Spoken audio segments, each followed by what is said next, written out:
Zenith Group వారి Ixora 2.5, 3 and 3.5 BHK ultra luxurious apartments JNTU Hyderabad. మరిన్ని వివరాలకి ఈ కింద నంబర్ని సంప్రదించండి.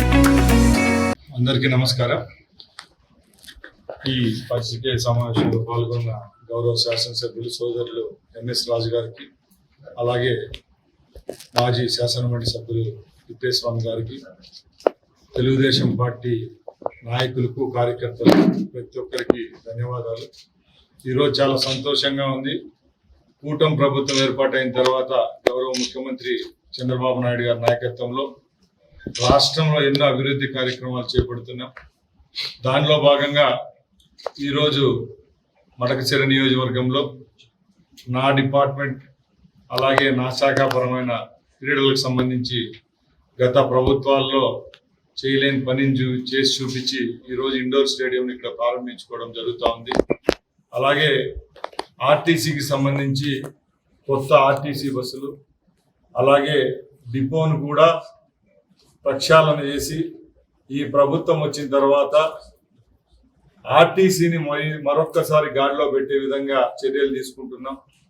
దానిలో భాగంగానే ఈ పర్యటనలో వివిధ అభివృద్ధి కార్యక్రమాలకు ప్రారంభించడానికి ఇక్కడ రావడం జరిగింది. సోదరులారా, అందరూ మీరు ఒకటి గమనించాలా, గత 5 సంవత్సరాల్లో రాష్ట్రంలో ఎక్కడ ఏ విధమైన అభివృద్ధి జరగలేదు.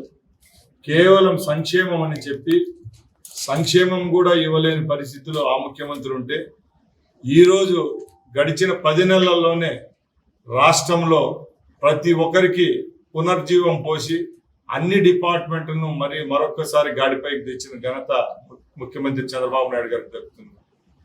మీరందరూ గమనించాలా, ముఖ్యంగా గత ప్రభుత్వంలో ఉద్యోగ అవకాశాలు కల్పించామని 2.5 లక్షల ఉద్యోగాలు గ్రామసీమలో ఏర్పాటు చేసి కేవలం 5,000, 10,000 రూపాయలు జీతాలు ఇచ్చి వైఎస్ఆర్సీపీ పార్టీ ఏజెంట్లుగా ఊడిగం చేయించుకున్న నాయకుడు జగన్మోహన్ రెడ్డి అయితే, గౌరవ ముఖ్యమంత్రి చంద్రబాబు నాయుడు గారు 16,500 డిఎస్సి పోస్టులను రేపు నెలలో ఉద్యోగ అవకాశాలు కల్పించే దానికి ఎగ్జామ్ పెట్టడం జరుగుతూ ఉంది. మనం చిత్తశుద్ధిగా ఒకటి ఆలోచిస్తే, ఉన్న 175 నియోజకవర్గాల్లో ఈ 16,500 పోస్టులు ఏమంటారు డివైడ్ చేసుకుంటే ఒక్కొక్క నియోజకవర్గానికి 150 నుంచి 160 పోస్టులు వస్తాయంటే ఎంత నిరుద్యోగుల పైన ఆయనకున్న ప్రేమ, చిత్తశుద్ధి ఏదో ఒకసారి అర్థమవుతుంది. అలాగే మొన్న గత ప్రభుత్వంలో నిలిచిపోయిన పోలీసు ఉద్యోగాలు ఏవైతే ఉన్నాయో అవి కూడా చిత్తశుద్ధిగా చేసి అక్కడ కూడా నియామకాలు చేయడం జరుగుతూ ఉంది. ముఖ్యంగా చంద్రబాబు నాయుడు గారు ఒకటే చెప్తారు, ఏదైనా చేస్తే చిత్తశుద్ధిగా చేయాలా.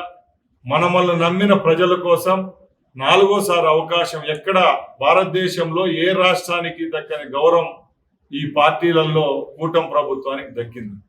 ఎందుకంటే ఇన్ని ఓట్లు, ఇన్ని సీట్లు ఇంకా రాబోయే కాలంలో వస్తాయో రావో కానీ మనం చూడలేము. ఎందుకంటే అంత మెజార్టీతో గెలిపిస్తే ఈరోజు ముఖ్యమంత్రి గారు రోజుకి 18 గంటలు పనిచేస్తున్నారు.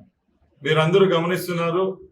రేపు 2వ తారీఖున గౌరవ ప్రధానమంత్రి నరేంద్ర మోడీ గారు కూడా మరొక్కసారి అమరావతికి వచ్చి ఎక్కడైతే అవహేళన చేశారో, అమరావతి లేదు భ్రమరావతి అని చెప్పిన నాయకులు ప్రతి ఒక్కరికి చెంపపెట్టుగా మరొక్కసారి సుమారు 50,000 కోట్ల రూపాయలతో అమరావతి అభివృద్ధి కార్యక్రమాలు చేపడుతున్నాం. అలాగే పోలవరం విషయానికి వస్తే ఏబిసిడీలు రాని మంత్రులందరికీ ఆ రోజు ఇరిగేషన్ శాఖను కట్టబెట్టి 5 సంవత్సరాల పోలవరాన్ని అబాసుపాలు చేసింది జగన్మోహన్ రెడ్డి అయితే, ఈరోజు కేంద్ర నిధులు తీసుకొని వచ్చి మరొకసారి అమరావతి అలాగే పోలవరాన్ని కూడా గాడిన పెట్టిన ఘనత గౌరవ ముఖ్యమంత్రి చంద్రబాబు నాయుడు గారికి దక్కింది. ఎక్కడ చూసినా కూడా ఈరోజు ప్రజల్లో ఒక నమ్మకం కలిగింది. ముఖ్యంగా యువతలో ఒక భరోసా కలిగింది. అందరికీ నమస్కారం. ఈరోజు మడకశిర నియోజకవర్గానికి రవాణా క్రీడా శాఖ మంత్రి రామప్రసాద్ రెడ్డి గారు రావడం జరిగింది. 18లో ఇండోర్ స్టేడియం గతంలో ముఖ్యమంత్రిగా చంద్రబాబు నాయుడు గారు ఉన్నప్పుడు మడకశిరకి ఇండోర్ స్టేడియం తీసుకురావడం జరిగింది. గత 5 సంవత్సరాల్లో వైఎస్ఆర్ కాంగ్రెస్ పార్టీ ప్రభుత్వంలో ఇండోర్ స్టేడియాన్ని అస్సలు పట్టించుకోలే. ఇప్పుడు పూర్తి చేసిన తర్వాత ప్రారంభోత్సవానికి గౌరవ మంత్రి గారు రావడం జరిగింది. అదేవిధంగా ఆర్టీసీ డిపో, నూతన బస్సుల్ని ప్రారంభించే కార్యక్రమంలో భాగంగా మడకశిరకు రావడం జరిగింది.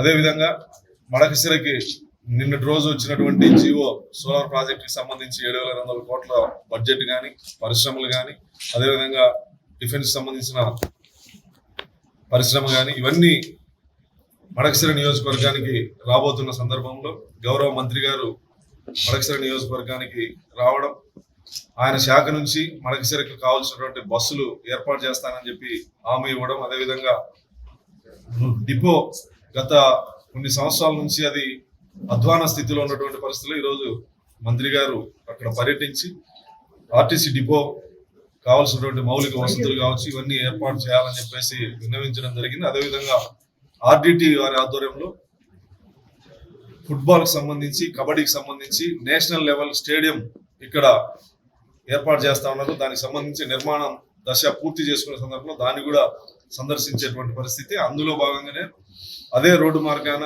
డాక్టర్ బాబాసాహెబ్ అంబేద్కర్, బాబు జగజ్జీవన్ గారి 10 అడుగుల విగ్రహాలు 2 కలిపి పెడుతున్న సందర్భంలో శంకుస్థాపన కార్యక్రమాలు వీటన్నిటికీ గౌరవ మంత్రి గారు రావడం మడకశిర నియోజకవర్గ ప్రజల తరపున కృతజ్ఞతలు. మరిన్ని వీడియోస్ కోసం ఛానల్ ని సబ్స్క్రైబ్ చేయండి. లేటెస్ట్ అప్డేట్స్ కోసం వాట్సాప్ ఛానల్ ని ఫాలో అవ్వండి. ఆ లింక్ డిస్క్రిప్షన్ లో ఉంది.